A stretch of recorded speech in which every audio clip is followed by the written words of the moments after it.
Bien, quiero hablarles esta mañana acerca de un tema que voy a llamar próspero maduro. Maduro no por lo que ustedes ya saben, sino por el estado de madurez.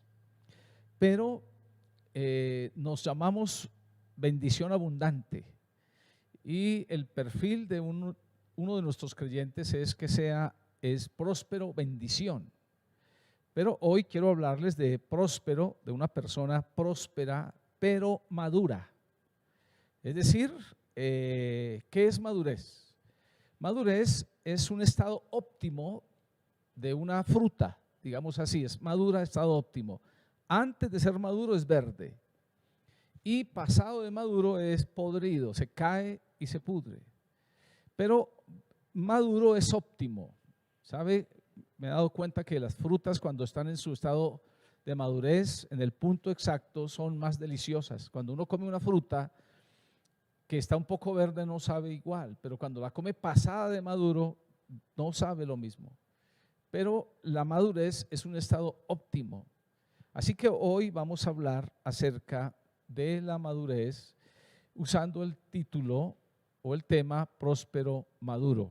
Ahora, esta pandemia nos ha ayudado a descubrir que tenemos muchos talentos en la iglesia y que tenemos muchas personas, y de hecho las tenemos. Es que la Biblia dice que el Señor Jesucristo, subiendo a lo alto, llevó cautiva la cautividad y dio dones a los hombres. De hecho, Dios a nosotros nos dio dones, a cada uno, naturales, porque todo el desarrollo de las cosas que hay en el mundo es hecha por los hombres, por los dones que Dios le dio al ser humano, no por otra cosa diferente. Entonces, como la iglesia está compuesta de seres humanos que tenemos dones que Dios ha puesto, Dios ha impreso, Dios ha colocado en nuestro ADN desde nuestro nacimiento, desde antes de nacer, ha colocado marcas que son los dones que usted tiene. A veces nuestra crianza y nuestros problemas y todas las cosas que pasamos no nos dejan llegar a la plenitud de desarrollo de nuestros dones. Y a veces entonces como que nos frustramos y estamos ahí simplemente en un estatismo porque no desarrollamos lo que somos. Pero nosotros en la pandemia hemos podido ver que tenemos personas que tienen grandes dones, pero hay una cosa que es muy importante y es hablando acerca de la madurez, porque si yo puedo tener muchos dones y yo puedo entrar a ser un activista y vivir mi vida en un activismo, pero si no manejo madurez, entonces eso me va a generar problemas. Quiero que leamos el libro de los Efesios capítulo 4, el versículo 12, donde la palabra de Dios dice, Efesios 4:12, hablando de la madurez, y voy a sacar de aquí 4 puntos que son mi tema de mi mensaje. Entonces, Efesios 4:12 dice, a fin de perfeccionar a los santos para la obra del ministerio, para la edificación del cuerpo de Cristo, hasta que todos lleguemos a la unidad de la fe y del conocimiento del Hijo de Dios, a un varón perfecto, conforme a la medida de la estatura de la plenitud de Cristo, para que ya no seamos niños fluctuantes, llevados por doquiera de todo viento de doctrina, por estratagemas de hombres que para engañar emplean con astucia las artimañas del error, sino que siguiendo la verdad en amor, crezcamos en todo, en aquel que es la cabeza, esto es Cristo, de quien todo el cuerpo, bien concertado y unido entre sí por todas las coyunturas que se ayudan mutuamente, según la actividad propia de cada miembro, recibe su crecimiento para ir edificándose en amor. Quiero resaltar aquí 4 cosas a las que me voy a referir. Primero, la frase para perfeccionar o a fin de perfeccionar a los santos. Pero segundo, dice otra frase, a la medida de la estatura de la plenitud de Cristo. Y tercero, para que ya no seamos niños fluctuantes. Y cuarto, sino que crezcamos en todo en aquel que es la cabeza. A esto le he titulado próspero maduro. Vamos entonces a hablar de la primera frase, a fin de perfeccionar a los santos. Entonces aquí le he colocado a esto, ¿para qué ser maduro? Hemos dicho entonces que la palabra maduro es un estado óptimo de una fruta y vamos a decir que es un estado óptimo de una persona. Cuando a un señor, cuando a un hombre de edad que ya tiene 60, 70 años y empieza a enamorar a las muchachas, le llaman viejo verde.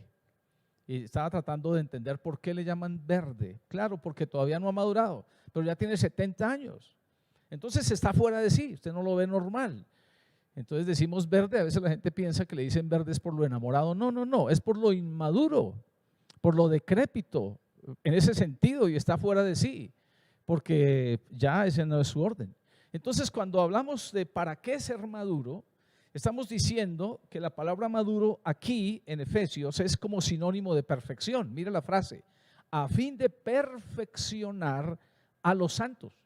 Pero usa otra vez aquí la palabra perfecto, dice para la obra del ministerio, para la edificación del cuerpo de Cristo, hasta que todos lleguemos a la unidad de la fe y del conocimiento de Dios, escuche, a un varón perfecto, que lleguemos a un varón perfecto. Así que cuando se habla de madurez, entonces aquí en la Biblia se está hablando de perfección. Y algunos piensan que no se puede llegar a ser perfecto. Pero hay que saber entender el término, igual que hay que saber entender el término santos. Porque recuerdo que una vez un pastor invitó a una familia nueva a la iglesia y la familia nueva y le preguntó que es que no le gustaba ir a la iglesia porque ahí no habían santos. Entonces él le dijo, pero ¿cómo que no? Sí, vamos, que allá hay santos. Entonces la persona vino a la iglesia y cuando entró no vio, miró por todos lados y le dijo, sí, ve, aquí no hay santos. Y él le dijo, ¿cómo que no? Mire, todos esos que están ahí en la silla son santos. Ahora, porque pensamos nosotros que ser santo o que la santidad es una imagen, es una persona que tiene una biografía X y ese es el santo. No, no, no, mire, ese no es el concepto bíblico. Al contrario, mire lo que dice el texto, a fin de perfeccionar a los santos. Entonces le llama santos imperfectos. Mire, le llama santos a toda la gente que está en la iglesia, así que usted que me escucha es llamado santo por la Biblia, por Dios. Dios Padre dice que usted es un hombre santo, pero dice que usted necesita ser perfeccionado. Es decir, que usted necesita entrar en un estado de madurez. Tiene que conocer y tiene que saber eso. Hay dos razones por las cuales un cristiano necesita ser perfecto y ser santo o ser maduro. Es esta. Primero dice, para la obra del ministerio, porque desarrolla su ministerio. Usted necesita, yo necesito ser maduro en el desarrollo del ministerio. ¿Por qué razón? Porque no puedo yo en mi inmadurez ejercer ministerio porque voy a generar problemas. Voy a generar situaciones que no son. Pero segundo dice aquí, para la edificación del cuerpo de Cristo. Así que la iglesia también necesita edificarse y va a ser con personas maduras, no de otra forma. Escúcheme esto, el desarrollo de la iglesia necesita personas maduras por las relaciones que se manejan. Porque en la iglesia, como está compuesta de diferentes clases de personas, de diferentes culturas y diferentes costumbres y de diferentes crianzas, a quienes la Biblia dice que debemos recibirnos todos y aceptarnos en la iglesia, y por las relaciones que se manejan se necesita madurez. Porque no podemos generar en la iglesia competencias y problemas y que este me cae mal y que este no sé qué y que este no me gusta. No podemos, porque manejamos relaciones. Y tenemos que ir creciendo en la madurez porque manejamos relaciones. Mire, no tienen este problema los animales. Simplemente el más fuerte es el más fuerte y los otros se quitan. Pero aquí entre nosotros no, porque cada quien tenemos sentimientos, tenemos pensamientos, tenemos emociones y entonces las emociones empiezan a ser tocadas por cualquier cosa simple a veces. Y necesitamos madurez para la obra del ministerio, porque el ministerio, el desarrollo mismo de la iglesia para la edificación del cuerpo de Cristo requiere que haya entre nosotros madurez, es decir, que las cosas se reciban en un estado de perfección y con una mente clara y no con, digámoslo así, con niñerías. Entonces, en mi primer punto, necesitamos ser maduros porque la Biblia dice que somos santos imperfectos a fin de perfeccionarnos. Necesito madurar y necesito crecer todo el tiempo. Mire, porque mi segundo punto dice que tenemos que crecer a la medida de la estatura de la plenitud de Cristo, y dice hasta que todos lleguemos a la unidad de la fe y del conocimiento del Hijo de Dios, a un varón perfecto. Entonces, ¿hasta cuándo necesitamos crecer? ¿Cuándo es? ¿Cuánto es el tiempo? Y yo digo, hermanos, que es todo el tiempo en que uno tiene que velar por su alma, que velar por sus relaciones, que vigilar lo que hace. La Biblia dice, ten cuidado de ti mismo. Es decir, tenemos que ir mirando qué hacemos. Nunca, mientras estemos en la tierra, llegaremos a la perfección. Vamos adelante. Pero cada día, lo que la Biblia llama santificación es el hecho que nosotros miramos hacia adentro y reconocemos nuestros pecados y nuestras iniquidades. Y decimos, fallé. ¿Sabe? Mucha gente vive en la negación. Mucha gente nunca reconoce sus errores. Y cuando sus errores salen a la luz, se arma como un erizo y saca las púas y empieza a pelear, pero nunca reconoce la madurez. Y mucha gente vive su vida con la cabeza en tierra, como la avestruz, ignorando sus propias debilidades y no queriendo superarlas. Y mucha gente vive ocultando sus propios pecados y dándolos como normales, haciendo que eso se vuelva un principado en su propia vida. Mire, mis hermanos, Dios no nos hizo así. Dice la Biblia que Dios nos hizo para ser perfectos, pero ¿hasta cuándo necesitamos crecer? ¿Cuál es la medida de nuestro crecimiento? Mire lo que la Biblia dice, hasta la medida de la plenitud de Cristo. Mire lo que dice el texto, voy a leerlo tal cual. Dice, para la edificación del cuerpo de Cristo, hasta que todos lleguemos al conocimiento del Hijo de Dios, a la medida de la estatura de la plenitud de Cristo. Usted y yo necesitamos ser como Jesús. Ese es nuestro modelo. Se nos colocó ese modelo. Entonces, ser maduro es ser como Cristo. ¿Qué es ser maduro para un cristiano? Es ser como Jesús.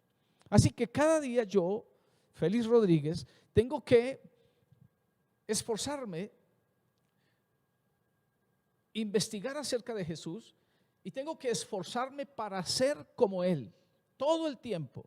Entonces leo los evangelios, tengo comunión con Él. ¿Sabe? La Biblia dice que el Espíritu Santo tomará de Jesús y nos la traerá a nosotros. Entonces tengo que ser lleno del Espíritu Santo para poder ser como Jesús, para que tengamos eso claro. Pero la medida, ser maduro es ser como Cristo. La medida es Jesús, no hay otra medida. A veces nosotros queremos parecernos a algunas personas que nos parecen modelo, pero esa no es nuestra medida. Nuestro único modelo que debemos imitar se llama Jesús nuestro Señor. ¿Y a dónde está revelado? En las Escrituras, en el Nuevo Testamento. Ahí está, no en otro lugar. Ahora, los niños en su estado de inmadurez buscan ser como sus modelos. Mire, mi nieto estos días se peinó así, tenía el pelo así, y le preguntamos, ¿y ese peinado qué? Y él dijo, es que yo quiero ser como mi tío. Ese es su modelo. Ahora, por su estado. Entonces, cuando hablamos de una persona madura, decimos, él ya desarrolló su carácter y ya entendió quién es él. Ya no anda tras modelos, ya se encontró a sí mismo y vive su vida por sí mismo. Pero cuando es niño, él busca un modelo para ser como él. Pero cuando es adulto, entonces aterriza y desarrolla su carácter. Ahora, nuestro modelo es Jesús. Es mi modelo, es la medida de mi madurez. Ahora, tenemos que pensar entonces cómo era Jesús. Así que voy a hablar de algunas cositas brevemente acerca de cómo era Jesús, cuánto tengo que crecer como Jesús. Mire, en primer lugar, Jesús era como su Padre. Eso se llama identificación. Mire, usted encuentra en los evangelios que Jesús le dijo a sus discípulos, el que me ha visto a mí, ha visto al Padre. Jesús dijo que Él hacía las obras de su Padre. O sea, Jesús habló que Él estaba ligado completamente a su Padre. Así que escuche, esto es muy importante. Ser como Jesús Entonces es buscar identificarse al Padre. Esto es a Dios. Usted, por eso como cristiano y yo como cristiano, tenemos que ir creciendo mucho en el conocimiento de Dios, porque también la Biblia dice, miren lo que dice aquí la Biblia, dice, hasta que todos lleguemos a la unidad de la fe y del conocimiento del Hijo de Dios. Entonces tenemos que llegar a la plenitud del conocimiento para poder ser como nuestro Padre. Alguien dirá que eso es complicado, alguien dirá que es muy difícil ser santo. Y yo le voy a decir que no, es que tenemos que creer lo que Dios ha dicho, no mirar a nosotros mismos, sino creer a lo que Dios ha dicho. Bueno, Jesús hizo por lo menos 3 cosas en su vida. Primero, venció el pecado. La Biblia dice que Jesús es semejante en todo a nosotros, pero sin pecado. Jesús venció al pecado en su propia vida. Usted mira los evangelios. ¿Sabe, hermanos? En los evangelios, todos los que escribieron y los primeros siglos de la iglesia, nunca se dijo de Jesús que hubiera tenido algún defecto. Eso después de por ahí de los casi 1000 años es que empezaron a decir y a hablar y a decir cosas de Jesús y a pensar y a pensar. Pero Jesús fue santo, venció el pecado. Ahora escuche, usted necesita aprender a vencer sus pecados. Usted necesita aprender a vencer. Mire, un cristiano no puede tener ningún vicio, ninguno, ni ninguna adicción. Un cristiano adicto al juego, adicto al play, un cristiano adicto a la pornografía, o un cristiano adicto a la comida. No, eso es anormal. ¿Por qué? Porque Jesús nos hizo a nosotros normales. Mire, yo he visto unos programas de personas obesas en televisión y, hermanos, ¿sabe? Generalmente cuando tienen problemas emocionales comen demasiado y se engordan, y la comida es como su consuelo, su salida. Pero ¿saben? Dios no nos hizo así. Así que usted como cristiano está capacitado para vencer el pecado y vencer sus problemas emocionales. Es eso lo que Jesús hizo en su vida, vencer el pecado. Pero segundo, Él venció la tentación. Él no cayó en tentación. Usted sabe, Satanás varias veces trató de hacerlo caer, porque Satanás es el tentador, y trató de hacerlo caer en pecado y hacerlo desviar de su propósito, como el diablo también quiere con nosotros, es desviarnos de nuestro propósito. Pero Jesús venció al pecado, venció a la tentación. Acuérdese que Satanás citó la misma escritura para hacer caer a Jesús, pero Jesús también citó la misma escritura. ¿Qué quiere decir eso? Que es muy importante que usted como cristiano tenga claro la escritura en su cabeza y en su corazón, porque Satanás va a venir con la escritura a tratar de hacer lo que usted caiga, con los mismos textos, tergiversados desde luego, pero si usted los conoce y tiene claro el espíritu de la Biblia, entonces usted no tiene problemas. Pero Jesús, además de eso, también venció a Satanás. En algún tiempo el Señor Jesús dijo que el diablo nada tiene que ver en mí, porque Satanás no es solo tentación, sino es una cantidad de cosas que hay en el mundo. Jesús venció. Jesús es un vencedor. Ahora, mis hermanos y hermanas, Jesús nuestro Señor, que se identificó con el Padre, vivió una vida que es nuestro modelo y que es nuestra biografía y es nuestro modelo de vida. Por eso entonces Efesios dice, Pablo dice que tenemos que ser como Jesús. Él dice la medida de su madurez, la medida de su perfección, la medida de su crecimiento es la estatura de la plenitud de Cristo. Usted debe ser como Jesús. Yo debo ser como Jesús. Así, siendo como Jesús, voy a cumplir el primer punto de Efesios a fin de perfeccionar a los santos, porque voy creciendo. Y déjeme decir esto, esa parte es como una responsabilidad mía, es como mi propia responsabilidad. Entonces yo como cristiano, así como a una persona toca alimentarla y nutrirla para que se forme y sus huesos y todos sus sistemas se formen, yo debo también nutrirme espiritualmente. Entonces leo buenos libros, leo mi Biblia sobre todo, y voy capacitándome y busco a Dios y voy capacitándome para crecer, para madurar, para vencer, porque o si no, de lo contrario es muy difícil. Ahora, ser como Jesús Escúcheme, vamos al tercer punto.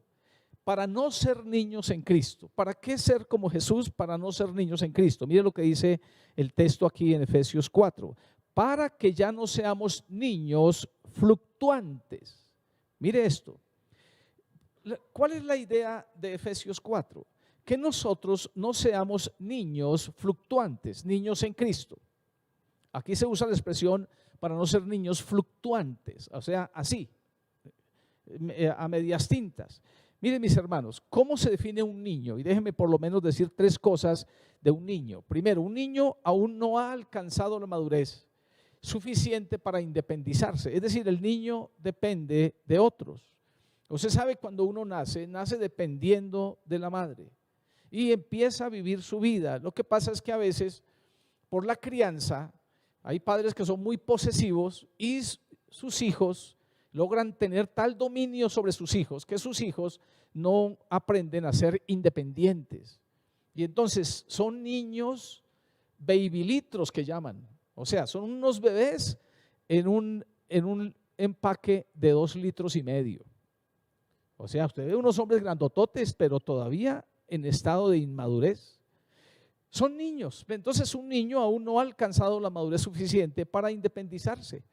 Los niños poseen normalmente un carácter vulnerable.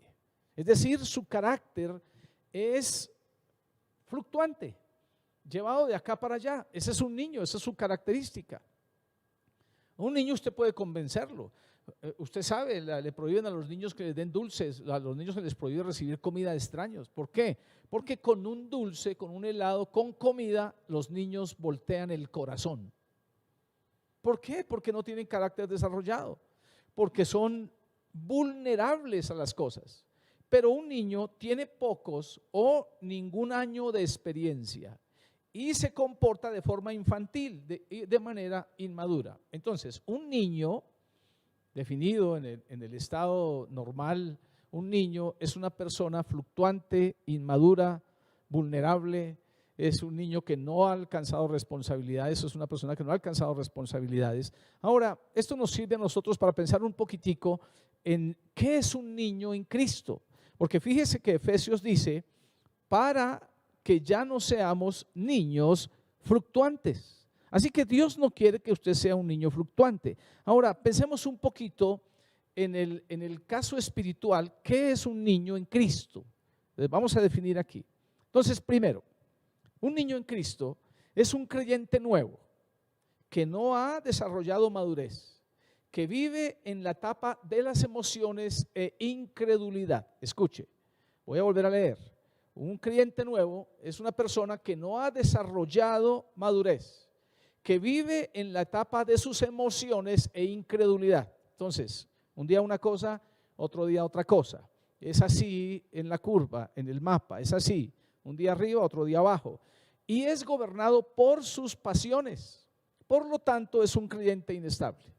Miren, mis hermanos, cuando nosotros no desarrollamos madurez y empezamos a ser gobernados por nuestras propias pasiones y por nuestra carne y por lo que nos parece, entonces somos creyentes inestables. Ahora, hay una diferencia entre posición cristiana y madurez cristiana que quiero que charlemos aquí un poquito. Y miren, hermanos, algunas personas ascienden a posiciones cristianas de liderazgo. Déjenme dar algunos ejemplos. Por ejemplo, llegan a ser músicos. He visto algunos en la iglesia que tienen dones y entonces ascienden a ser músicos. Pero posición cristiana no es madurez. Aquí es donde nos equivocamos, porque pensamos que toda persona que tenga una posición cristiana es madura. Y no, ¿sabe que no? A veces ni siquiera soportamos una prueba fuerte. Muchas personas en el liderazgo. Mire, conocimos a una muchacha que era líder en la iglesia. Ella predicaba muy bien y se movía. Tenía una posición, pero un día se murió su hermana que ella más quería. Y luchó ella pidiéndole a Dios que su hermana no muriera y ayunó y buscó a Dios y de todo, pero su hermana se murió. ¿Sabe? Nunca jamás volvimos a ver, la hermana empezó a descender y nunca jamás volvimos a verla en la iglesia. hasta el día de hoy, 35 años, nunca jamás volvió a la iglesia. Ella había ascendido a una posición cristiana, pero sin madurez, basada solamente en sus dones espirituales. Pero no era madura. Ahora, ¿qué quiero decirles? Mire, nosotros tenemos que pensar que Dios no puede ser burlado, dice la Biblia. Es decir, hay principios que no se pueden saltar. Mire, yo sé también que la posición a uno lo infla. Si yo tengo una posición en la iglesia, me infla. Algunos, cuando uno tiene una posición en la iglesia, le dicen: oiga, qué bien, uy, qué maravilla. Recuerdo que recién convertido, entonces mi esposa era líder en la iglesia, y yo recién convertido me la cuadré, logré que me dijera que sí. Entonces un muchacho en el instituto bíblico me dijo: oiga, usted sí que es de buenas, lo felicito. Y le dije: ¿por qué? Dijo: porque se consiguió esa líder. Entonces él estaba inflado, pensando que yo estoy inflado porque me conseguí una líder. Pero eso no es madurez. Él no debió de haberme felicitado por eso. Él debió de haberme felicitado si yo era maduro o no maduro. Pero nosotros nos equivocamos. Generalmente cuando alguien tiene en la iglesia carro y viene bien, decimos: uy, cómo Dios lo está bendiciendo. Pero no estamos pensando nunca en su forma de madurez, sí o no. Y cuando alguien desarrolla un liderazgo en la iglesia, sea que sea nueva generación o sea lo que sea, entonces alguien puede decir: oiga, qué maravilla, ¿y usted cómo ha crecido? No. Pues tiene una posición, pero ¿quién sabe la madurez? Porque la madurez implica saber manejar la lengua, saber manejar los pensamientos, las emociones. Fíjese, muchas personas que tienen posiciones, cuando tienen tentación o problemas, tropiezan y caen. ¿Y sabe por qué? Por la falta de madurez. Si alguien en la iglesia, mire, no más el hecho que nosotros tengamos un grupo de personas en el liderazgo y usted de pronto le diga a una: quédese sentado. Hay algunos que no vuelven. Algunos dicen: no, es que a mí me gusta es estar en la titular, yo en la banca nada. Pero en la banca se aprende madurez. Y quiero decirles esto: Satanás siempre tratará de tumbarnos de nuestras posiciones que tengamos. Acuérdense que la Biblia dice: el que hace mis pies como de siervas y me hace estar firme sobre mis alturas. ¿Qué significa? Que nosotros vamos a ascender en posiciones, pero en esas posiciones necesitamos tener pies de siervas fuertes. Eso significa madurez cristiana, para que nosotros podamos resistir y ser fuertes. Entonces déjeme volver a explicar.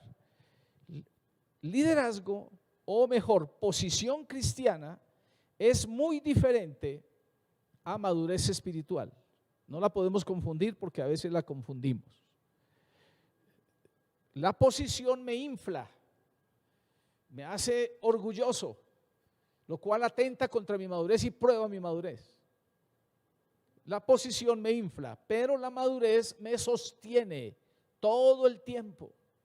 La madurez me hace permanecer en Cristo. La posición no. La posición me hace permanecer delante de las personas, pero la madurez me hace permanecer delante de Dios. Entonces yo tengo que ir sabiendo cómo manejo este tipo de cosas. Ahora, quiero que miremos aquí en 1 Corintios un ejemplo de inmadurez en la Biblia. Es un ejemplo, mire que el apóstol Pablo en 1 Corintios 3, 1 al 5, él trata el problema de la iglesia en Corinto. Gente que tenía dones espirituales. Mire, la iglesia de Corinto, dice la Biblia, que es una de las iglesias que más dones espirituales tenían. Es donde se han escrito los capítulos enteros para normatizar los dones espirituales. Pero también es la iglesia donde más problemas existen. Usted puede leer 1 y 2 de Corintios. ¿Y sabe cuál es la razón? Posición versus madurez. Ahora mire lo que dice 1 Corintios 3, 1 al 5. De manera que yo, hermanos, no pude hablaros como a espirituales. Escuche, Pablo dice: no pude hablarles como a espirituales, sino como a carnales, como a niños en Cristo.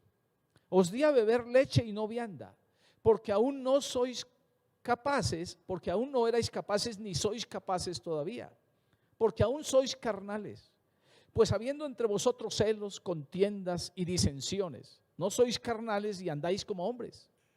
Porque diciendo el uno, yo ciertamente soy de Pablo, y el otro, yo soy de Apolos, no sois carnales. ¿Qué pues es Pablo y qué es Apolos? Servidores por medio de los cuales habéis recreído, y eso según lo que a cada uno concedió el Señor. Bueno, miremos algunas cosas aquí de este pasaje. Primero, Pablo usa dos sinónimos para hablar de la madurez y de la inmadurez. Él usa la palabra carnal en vez de inmaduro, y él usa la palabra espiritual en vez de maduro, y carnal en vez de inmaduro. Entonces, pero fíjese lo que dice Pablo aquí: no pude hablaros como a espirituales, o sea, como gente madura, sino como a carnales, o sea, como gente inmadura, gobernada todavía por sus pasiones. Y dice, como a niños en Cristo, es decir, inmaduros completamente. Y dice Pablo, os di a beber leche y no vianda. Ahora fíjese esto: un niño necesita leche porque no está adelantado, no le puedo dar comida sólida para que madure y crezca y se desarrolle, no puedo, me toca darle leche. Ahora, el próximo miércoles, que tenemos que ampliar este sermón, hablaremos un poquito acerca de crecer en todo. Pero mire esto, voy a adelantar un poquito de esto. Mire, un niño necesita leche, el alimento de su madre, y está dependiendo. Cuando el niño, cuando ya madura y él come solo y su estómago empieza a desarrollarse y todo su ser y empieza a recibir los nutrientes, ya él empieza a ser independiente. Pero mientras tanto, no. Ahora escúcheme, espiritualmente es esto así. Un cristiano, un niño en Cristo, toca estar dándole leche siempre, y toca estarle hablando de la oración todo el tiempo, y toca estar hablándole de la fe, porque él no le puedo hablar de Apocalipsis porque se escandaliza, no crece, se bloquea. ¿Por qué? Porque no es maduro. Pero mire, así mismo es en la vida secular. Un niño, yo tengo que enseñarle la A, E, I, O, U, y enseñarle que la I es iglesia, y empezar a mostrarle imágenes. Yo no le puedo de una vez a un niño mostrar un libro totalmente completo para que el niño lo lea. No sabe, no entiende los temas, se bloquea. ¿Por qué? Porque es inmaduro. Pero así lo mismo es un cristiano, un niño en Cristo. Entonces, un hombre gobernado por sus pasiones, que no aprendió a madurar y a gobernar su carne, se bloquea y se atrasa espiritualmente. Entonces, doctrinas más fuertes no las recibe. Entonces, esos niños en Cristo son muy susceptibles a ser engañados. ¿Por qué? Porque solo les gusta la emoción. Hace 15 días se conectó a nuestro en vivo de oración del día viernes un pastor de Popayán que estuvo asistiendo aquí 6 meses a la iglesia. Él me escribió y me dijo: aprendí en la iglesia, siempre escuché el evangelio a gritos, gritado siempre. Dijo, pero yo aprendí en su iglesia, me dijo, que el evangelio, lo importante del evangelio es la palabra, no lo demás. Claro, él está en una cultura donde el evangelio es a gritos y emociones y salte y por aquí y vive Jehová y todas esas cosas, y la gente ¡ay! Y cuando le explican la palabra de Dios con toda la calma y se la explican, hay gente que no entiende y se bloquea.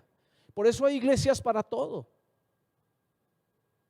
Escúcheme, Pablo dice: os di a beber leche y no vianda, porque aún no erais capaces ni sois capaces todavía.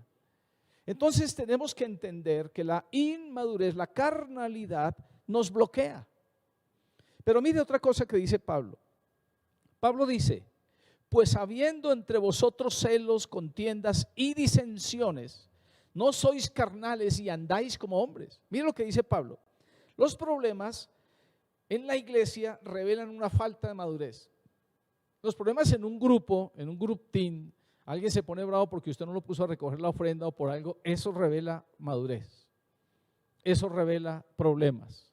Eso está revelando el corazón. Eso está diciendo, bueno, ¿y qué está pasando aquí? Ahora fíjese lo que dice Pablo. Había entre ellos celos, contiendas y disensiones. O sea, entre ellos mismos estaban celosos. Uno decía, yo soy de Pablo. Yo me convertí bajo el ministerio del apóstol Pablo. Y otro decía, y yo me convertí bajo el ministerio de Apolos. Y otro decía, y yo de Pedro, el apóstol del Señor, el que estuvo con él. Y otro le decía, sí, pero Pedro negó al Señor. Usted es el discípulo del que negó al Señor. Y otro decía, sí, yo soy de Pablo que fue al tercer cielo. Pero otros decían, y yo soy el discípulo de Cristo. Yo me convertí bajo los pies de Cristo. Y entonces Pablo dice que esos celos revelan carnalidad e inmadurez en la iglesia. Celos, contiendas y disensiones, divisiones. Escúcheme, hace que ellos muestren solamente su estado carnal. Y mire, la niñez espiritual se revela en no aceptar a los demás y en generar ambientes como los descritos aquí en Corinto. Es que los de nueva generación somos los mejores. Esa es la buena. Mire, hay gente que le dice a uno, que no debemos usar esa palabra, hay gente que le dice a uno, es que toca estar en la rosca. Pero ¿sabe por qué dicen eso? Es su estado mismo de madurez. Porque hermanos, cuando vivimos gobernados por las emociones y vivimos bajo amargura y bajo cosas, hermano, todo nos molesta, todo nos puede fastidiar y ya nos resultamos en otra cosa. Así que, mis hermanos, voy a empezar a concluir esto. El miércoles nosotros tenemos que hablar del tema aquí que se llama creciendo en todo, que es el cuarto punto de este pasaje que leímos aquí en Efesios. Sino que, siguiendo la verdad en amor, crezcamos en todo en aquel que es la cabeza. Así que tenemos que ir creciendo en todo. Pero, mis hermanos, escúchenme, necesitamos aprender a crecer y ser como Jesús. No es la posición, déjenme volver a enfatizar, la posición me infla, pero la madurez me sostiene. Eso es muy importante. Yo necesito ser sostenido. ¿Qué saco yo si tengo una posición y estoy inflado, pero a los 2 meses me desinflo? Y ya se me acabó. No, mi evangelio es toda mi vida, es mi vida misma. Entonces yo necesito permanecer independientemente de las posiciones. Yo necesito ser como Jesús, vencer el pecado, vencer la tentación, vencer a Satanás, aprender a relacionarme, aprender a entender mis errores y aprender a vivir mi vida cada día creciendo en Él. Así que, hermanos, que Dios nos ayude a caminar en fe y a ir firmes con Él.